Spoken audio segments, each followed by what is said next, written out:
think fundamentally everyone has the capacity to be good or bad. They can be endlessly evil or endlessly good. Yeah. I think a lot of the times people tend to choose evil. People tend to go the easy way instead of the right way. Yeah. You know, that's a big question. Like, say the dichotomy of doing what's good between doing what's good between doing what's right. Which is better? Would you rather do what's good, or would you rather do what's right? Yeah. Say if you were a father, right? Say if you were a father and you had a son, right? And say just as a concept, I don't know, say your son murdered someone, and you know about it, no one else knows about it. Yeah. He could get away scot-free if he wanted. Yeah. Would you rather do the good thing and let him get away with it, which maybe it's good for him, it's not good for everyone, it's not good for that person, Yeah. but it's good for him. Would you rather do the good thing, or would you rather do the right thing, which is turn him in? But really, at the same time, how could you separate those? Which is really good? What decision is really good? And what decision is really right? Yeah. You know. So it's quite like different. You know. It's quite strange weighing up. I completely forgot the question. What was it again? So I was just talking about Christmas Carol and how like the radical change, if it was too, if it was too much. I don't think it was too much now. What we'll do is, while we're waiting for Lennox to come back, He's ask back. the question. Oh, he's back. Okay. I'll have to change my plan a bit. Why did you said that? Why did you said that? Come see. Right. So you're going to ask the second half of the question, please. So if you go from question 11. I'll try and be like, how long do you have? I have till 12:30. Same. Alright, how could you describe your personality? Oh, deep question. I think because we're inherently biased when it comes to describing our own personality, even if we don't seem like we're inherently biased against it. I'd like you to describe my personality, all of you, come on. I think You've known me for the longest, Josh. Actually, no, Lennox, sorry. Lennox, you've known me for the longest. So, because I was the first person you ever talked to at this college. Because I'm that nice a guy. Yeah, that's very true. so. Do you want to do first on it? Wait, describe your Describe personality. my personality, go for it. No criticism, go for it, any criticism. I think you're a pretty confident guy. I wouldn't say arrogant, I'd say confident. Very confident individual. Very intellectual as well, very knowledgeable. Very... Very... I say he has good awareness of what's going around in the society around him, for sure. Those are my two things I'd say, yeah. I think a very kind person and a kind of mentor, and you could be considered a mentor by many people. A mentor. Wow. Never been called a mentor before. I believe that you're like a very open guy, like you speak your mind. Even if it's a good or a bad thing, you say what you think, and not really saying that you don't give a damn, but you always say what you want to say. Like when we were in the other room and you're saying like what we should do with this podcast, and you were giving us advice on how, say like Joe Rogan did his, and how we could maybe improve on that in the future. See, I think I've seen it all here. I've seen it here. I've seen you weren't just sitting there and listening. You were also, you were also interacting with me as well. Yeah. You were interacting. You were adding your own points. Yeah. I mean, it wasn't really as pronounced, but I think that's something that also, we're getting on topic here. I apologize, but I think that's something that could also be made better. Yeah. Instead of just me talking, instead of you listening, and make it conversation. Yeah. It has to be a conversation. That's what makes podcasts successful. It flows. It's natural. So you're going to ask the next question on it? Right. If you could have a special ability like flying, what would you pick? A standard question, right? Good question. It's a good question. Yeah. Then again, there's a lot of factors you need to consider. Because say like if someone could fly, for example, there's a lot of things like say it was just standard Superman type flying. Okay. There's a lot of things you'd have to consider. Because because at the end of the day you are only human. Say if you're flying above the clouds, you're not going to have a lot of oxygen. You're not going to be able to breathe, especially if you're flying quite fast. So you won't be able to have time to take oxygen in. If you're flying through clouds, you're going to get pretty damn wet. Yeah. Yeah. And especially if you're flying like at a wide height, you could be hitting anything. You could hit birds, you could hit planes, you could hit whatever, and you could end up killing yourself. Yeah. Because even if you have if you have flying, you'd have to have an insane amount of perception and reaction time as well. Yeah. And say with super strength, you would have to know how to control that like insanely well. But because if you were like ultra strong, like I don't know, super, let's just say Superman strong is like the definition of strong these days.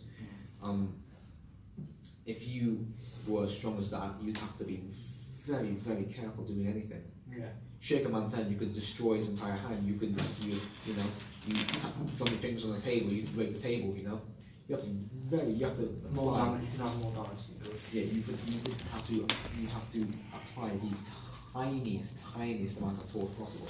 The amount of precision, control as well that you need for that is insane. Yeah. I mean, if I could have any, I think the one that would be able to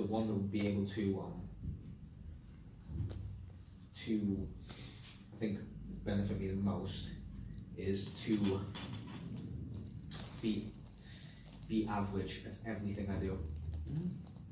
Because think about it here, being average, you're not the best, you're not the worst, you're a jack of all trades and master of none. Yeah.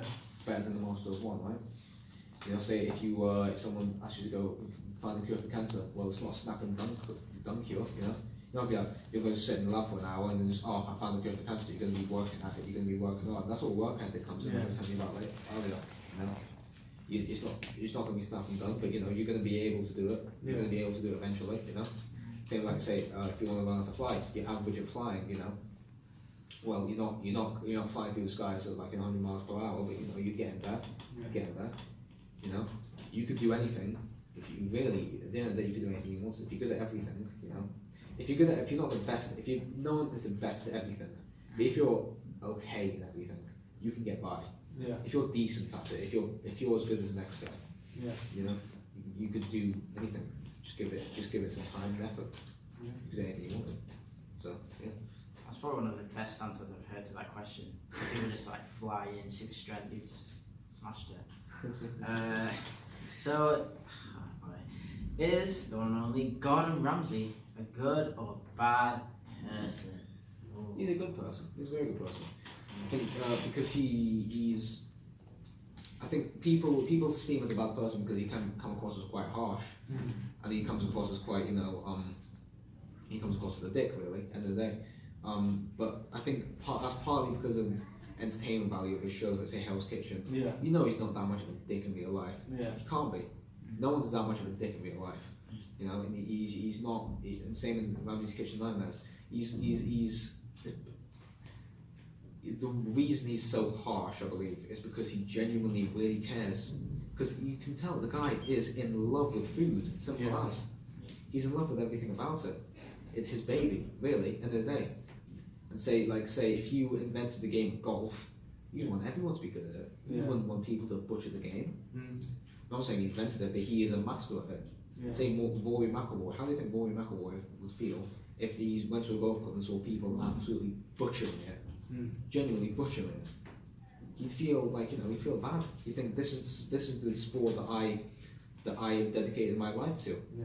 And these people are just doing it so badly, doing it so horribly, Yeah. And when when he's on Kitchen Nightmares and he does this and does that, and he's genuinely he's there to help them.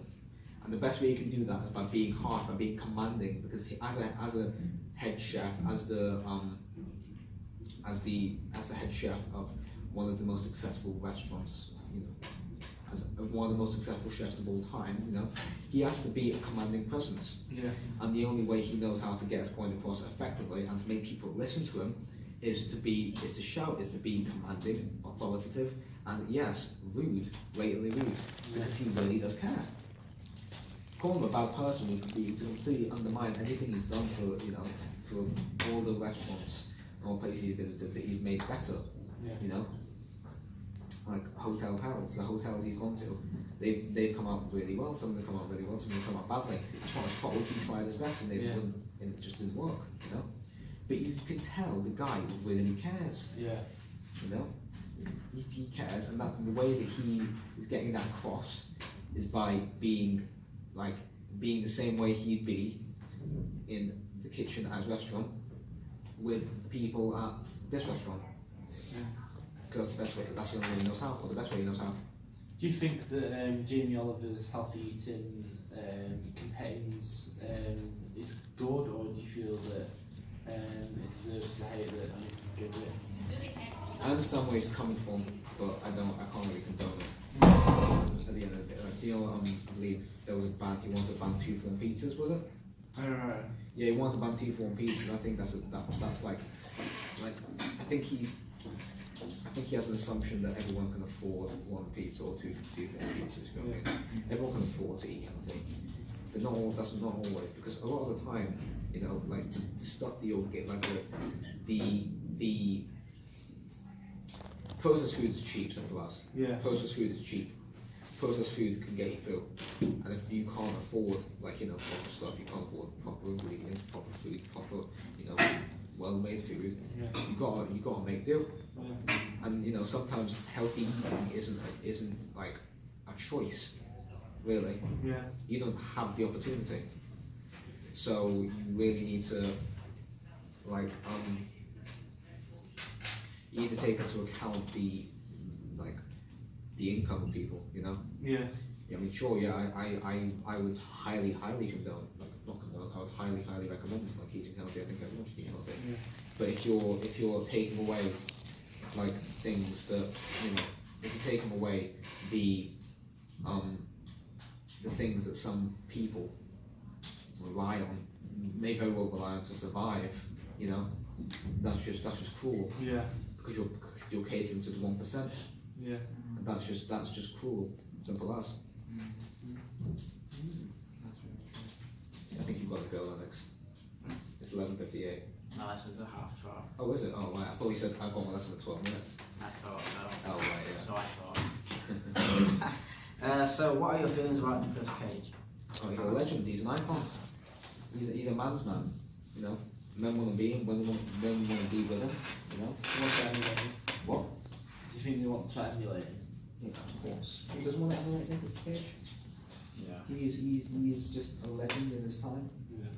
He's a living legend. You know. He's a great guy. Great guy. He's very intense, but he's a great guy. Yeah. Did you know that his uncle was Francis Ford Coppola, and Francis Ford Coppola directed The Godfather and Apocalypse Now. I did not know that. Yeah, he's related. So his actual name is Nicholas Coppola, but he changed to Nicolas Cage. Alright. True story. Fun fact for you there. So do you hate musicals? No, I love musicals. Yeah. Musicals are great. Yeah.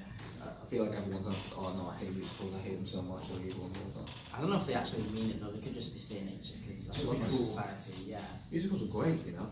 Musicals are great. It's very easy ways to afternoon. Sometimes, occasionally, when you get really long ones, like say, I've never seen Hamilton, so I couldn't really say. Well, that's quite long. The name is quite long, yeah. Like, it can get a bit grating after a while. Yeah. Can get a bit like, you know, not repetitive.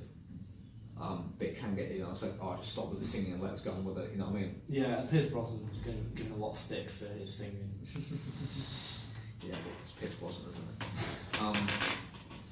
But I think they're fun. They're fun to hear. They're fun to listen. They're fun to listen to. They're fun to watch. You know, La La Land. La La Land is actually one of my favourite movies. Oh, isn't it? Yeah. Great movie. And you know, that's a musical, and that's like one of my favourite movies. On a like slightly related note, you know, like YouTube channels like Sings and things like that. Yeah. Do you like that kind of thing, or do you not like criticism? I think it's funny. I think Simpsons, they're just assholes, and some of what they are saying is actually genuinely what's the word? some what they're saying is genuinely like noteworthy. Yeah, And it can be quite funny at times. yeah. I like.